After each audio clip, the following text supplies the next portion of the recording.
سؤال وديني مثلا. Go ahead. السلام عليكم ورحمة الله وبركاته. وين دمانتي وين سلامتين.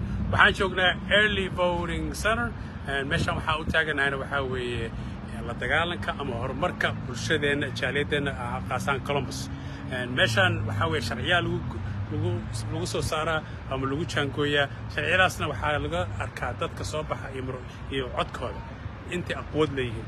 marka haddii hadda aan soo baxno oo muruqeena iyo awoodeena aan soo saarno markaas waan ka gabanaya laakiin heer hadda waxaa la gaaray xataa anakii anakoo la gorgortimin qoom luud la ka geliyo muxuu ahaa guriga haddii aanan adigu aadan soo bixin oo aad mas'uuliyadda ku saarnaa ka soo bixin oo muluud baa tiriya qolo kasta ku handadiisa marka waa in aan soo wada baxaa qofka codayn karo oo sharci leh qof kastaba waa inuu mas'uuliyadda saaran uu ka soo baxaa hadaa mas'uuliyadda uu saaranaya qofna ha eedin haddaan adigu tashanina waa lagu talin maalin wanaagsan.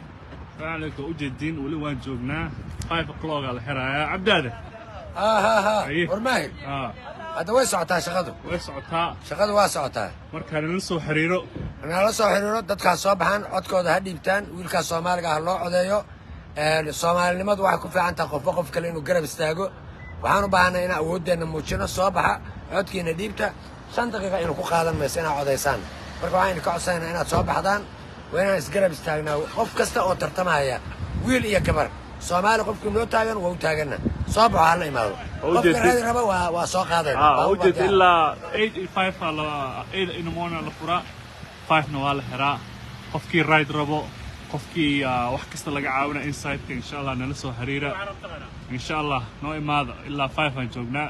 Salaam alaykum.